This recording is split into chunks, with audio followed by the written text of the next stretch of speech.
A ver, ¿cómo se construye un país desde cero después de una guerra? Porque claro, ganar en el campo de batalla es solo el primer paso. Lo difícil viene después. Hoy vamos a meternos de lleno en el origen de los partidos liberal y conservador en Colombia, un choque de ideas brutal que acabó definiendo el destino de toda una nación en el siglo XIX. Y es que una vez se consiguió expulsar al poder español, la victoria dejó un vacío de poder enorme. El territorio que conocemos como Colombia tenía por delante un reto gigantesco. Tenía que inventarse a sí mismo, literalmente, desde la nada. Y claro, toda esa euforia de la libertad pues chocó de bruces con una realidad muy dura, la del caos y la desorganización. La nueva nación era, en esencia, un lienzo en blanco. Es que no había un manual de instrucciones ni un modelo claro que seguir. Había un vacío de poder, sí, pero también algo mucho más profundo, una auténtica crisis de identidad. La gran pregunta era, ¿y ahora? ¿Qué somos? ¿Quiénes somos si ya no somos una colonia?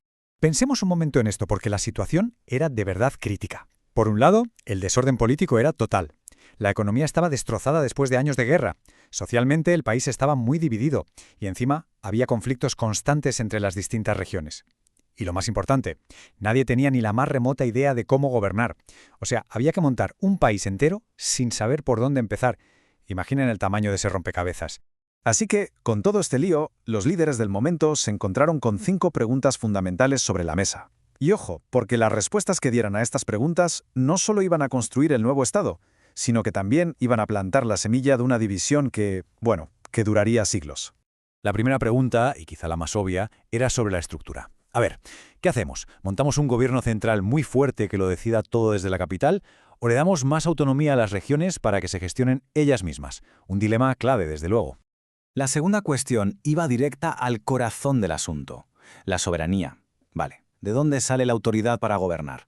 El poder viene del pueblo, de una élite preparada, de la tradición. Definir esto era esencial para que cualquier gobierno fuera visto como legítimo. Y aquí entramos en uno de los debates más feroces de todos. ¿Qué papel debía jugar la Iglesia Católica? ¿Debía seguir siendo el pilar moral y educativo, unida al Estado como siempre? ¿O era el momento de crear un Estado laico, con libertad de culto para todo el mundo? La cuarta pregunta era sobre el dinero, claro, la economía. ¿Qué modelo seguimos? ¿Nos abrimos al mundo y al libre comercio, compitiendo con todos? ¿O es mejor proteger lo nuestro, la producción local y las viejas estructuras económicas? Y por último, la pregunta sobre la gente, sobre la ciudadanía. ¿Qué libertades individuales se iban a garantizar? Libertad de prensa, de pensamiento, de expresión. El concepto de derechos era algo totalmente revolucionario, y como pueden imaginar, estaba en el centro de toda la discusión. Como era de esperar, las respuestas a estas 5 preguntas no fueron para nada unánimes. De hecho, todo el debate acabó cristalizando en 2 grandes corrientes de pensamiento, 2 filosofías que eran, el día y la noche sobre el futuro de Colombia. Este fue el verdadero campo de batalla intelectual de la nueva república. Y fíjense, porque aquí se ven claramente esas dos almas. Por un lado, tenías a los que decían, oye, vamos a cambiar las cosas, a traer ideas nuevas, ¿no? Pensaban en libertades, en un Estado laico.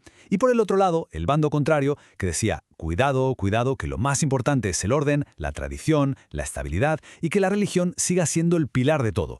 Eran literalmente 2 Colombias distintas chocando de frente. Claro que tener ideas está muy bien, pero con las ideas solas no se gobierna, ¿verdad? Hacía falta algo para llevar esas filosofías a la práctica, un vehículo para convertirlas en acción política. Y aquí es donde el debate de ideas empieza a tomar forma de verdad. Para entender lo que viene ahora, tenemos que aclarar un concepto clave: ideología. Que en el fondo es muy sencillo, ¿eh? No es más que ese paquete de ideas y creencias que responde a las grandes preguntas que hemos visto. Es, digamos, el manual de instrucciones de tu proyecto de país.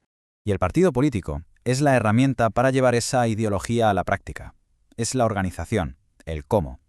Es el grupo de gente que se une y dice, nuestra visión de la sociedad es esta, y vamos a intentar llegar al gobierno para hacerla realidad. O sea, que el camino es bastante lógico, ¿no? Primero nace la idea, esa visión de cómo debería ser el país. Y luego, la gente que comparte esa visión se agrupa en un partido para competir por el poder y, si ganan, ponerla en marcha.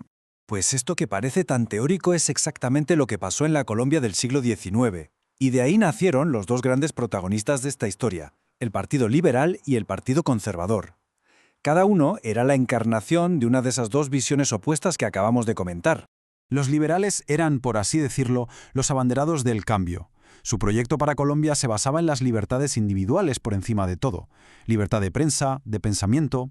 Proponían una separación total entre la Iglesia y el Estado, una educación laica, y creían que había que dar más poder a las regiones.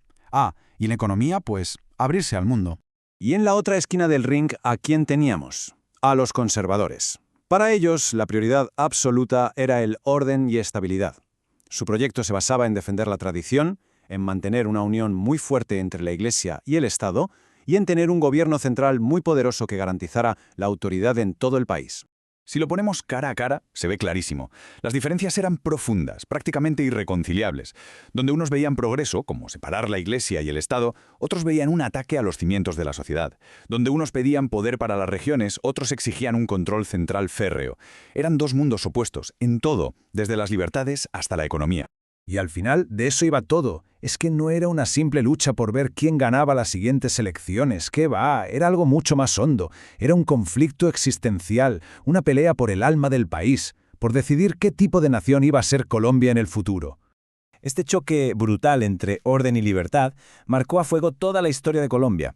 Y nos deja una reflexión interesante, ¿no? Porque si lo pensamos bien, más allá de los nombres de los partidos de hoy, ¿no siguen estos debates fundamentales totalmente vigentes? Esas grandes preguntas sobre el poder, la religión, la economía o los derechos, ¿no son las que siguen definiendo las tensiones que vemos a nuestro alrededor cada día?